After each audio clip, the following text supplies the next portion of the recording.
dalam Al-Quran, di Quran surat Al-Imran 3:45, itu tertulis di sana. Dikatakan begini, saudara. It's qalatil malaikatu ya Maryamu innallaha yubassuruki bi kalimatin min husmuhul masihu isabnu Maryaman wajihan fid dunya wal akhirah.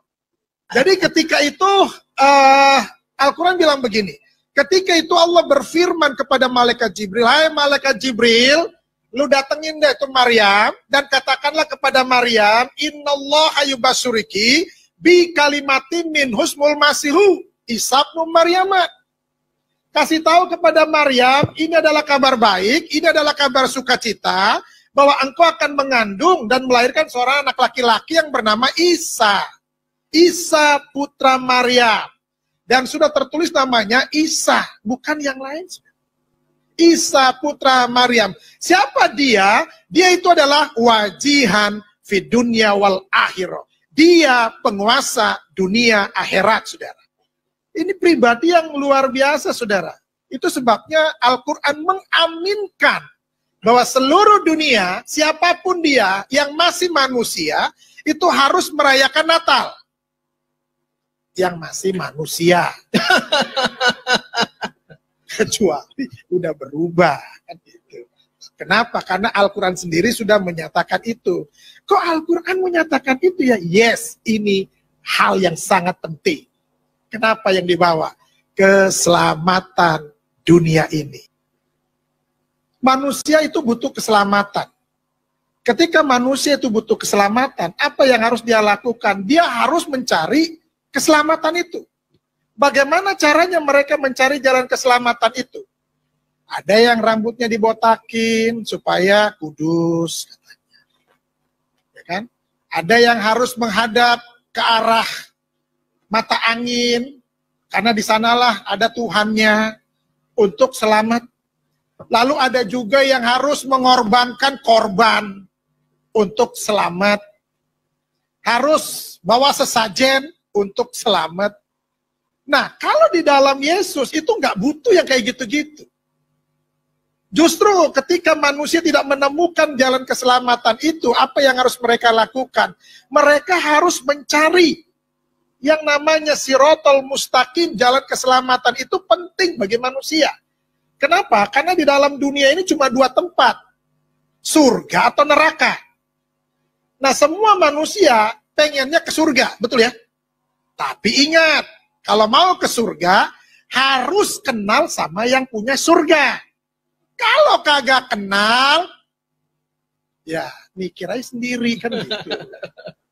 Makanya dia harus hadir ke dunia ini, Tuhan harus jadi manusia. Kenapa? Karena dia sudah mengirim rasul-rasul, sudah mengirim nabi-nabi, tetapi manusia tetap keras kepala. Gak bakalan gue mau. Pokoknya gue mau suka-suka gue, semau gue katanya kan. Lalu bagaimana? Ini Tuhan ini punya kasihnya begitu luar biasa. Yang tadi sudah disinggung, karena begitu besar kasih Allah. Apa yang Tuhan mau lakukan? Ini manusia ini harus, semuanya ini harus masuk surga. Karena neraka diciptakan untuk setan, untuk genderuwo, untuk iblis. Bukan untuk manusia. Manusia ditempatkan semuanya masuk surga. Amin. Tapi yang bagaimana dulu? Nah, itu kemauannya Tuhan, itu hatinya Tuhan. Tuhan mau semua manusia itu masuk surga. Bagaimana caranya untuk Tuhan menyelamatkan manusia? Dia harus jadi manusia. Kenapa harus jadi manusia? Karena yang diselamatkan manusia, bukan monyet. Kalau yang diselamatkan monyet, ya otomatis dia harus jadi monyet dengan bahasa monyet. Tapi yang diselamatkan manusia, itu sebabnya dia harus jadi manusia. Makanya ada yang bilang, Tuhannya orang Kristen mau lucu, jadi manusia. Suka-suka dia. Dia mau jadi apa ke suka-suka dia. Ya puji Tuhan, yang diselamatkan target utamanya adalah manusia, maka dia harus jadi manusia dengan bahasa manusia. Dengan gaya hidup seperti manusia. Nggak mungkin dia datang sebagai roh. Kenapa? Ngeri. Ada suara, nggak ada wujud. Budi, Budi, ada suaranya, tapi nggak ada wujudnya. Bahaya kan ini? Nggak mungkin juga dia tiba-tiba datang, cring, jadi manusia dewasa. Kenapa? Karena manusia selalu mencari silsilah.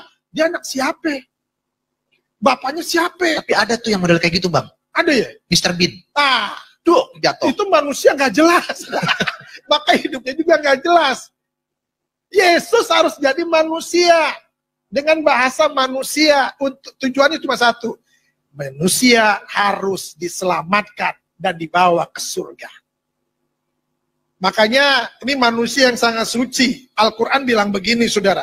Di dalam Quran surat Maryam 19 ayat 19 dibilang begini. Qala innama ana rasulu rabbika li'ahaba laki gulaman zakiyya. Artinya begini. Ketika malaikat Jibril diutus oleh Allah kepada Maryam, Jibril bilang begini, sesungguhnya aku hanya utusan Allahmu. Aku hanya utusan Tuhanmu, ini kata Jibril. Untuk apa? Untuk menyampaikan anugerah kepadamu. Apa anugerahnya? Seorang anak laki-laki yang suci. Artinya, Yesus ini bukan manusia berdosa dan tidak ada dosa di dalam hidupnya. Itu sebabnya dia harus menyelamatkan. Kenapa dia harus menyelamatkan? Karena dia nggak berdosa. Yang bisa menyelamatkan manusia adalah orang yang nggak berdosa. Contoh, kalau saudara punya hutang, siapa yang harus bisa membayarnya? Tentunya orang yang nggak punya hutang dan bersih dari hutang. Kalau lu masih punya hutang, lu lalu mau bayarin orang yang punya hutang, gigi lu. Kenapa harus gigi? Lu aja masih punya hutang. Lu mau bayarin hutang gue? Yesus itu bisa menyelamatkan. Kenapa? Itu sebabnya dia disebut sebagai juru selamat. Kenapa disebut sebagai juru selamat? Karena dia tahu keselamatan. Nggak bisa orang tuh nggak bisa disebut sebagai juru bicara. Kalau ngomongnya kagak jelas. Assalamualaikum, mama imu. Lah bagaimana dia disebut sebagai juru bicara? Mama imu yang mama ayah malam ini, ayah mau menyampaikan pesan dari Bapak Presiden. Lah, nggak bisa disebut sebagai juru bicara model begini, saudara. Amin. Yesus disebut sebagai juru selamat. Kenapa? Karena dia tahu jalan keselamatan. Haleluya. Nggak ada lain lagi. Di bawah kolong langit ini tidak ada nama lain yang dapat menyelamatkan seisi dunia. Itu sebabnya dia harus turun ke dunia ini untuk menyelamatkan manusia.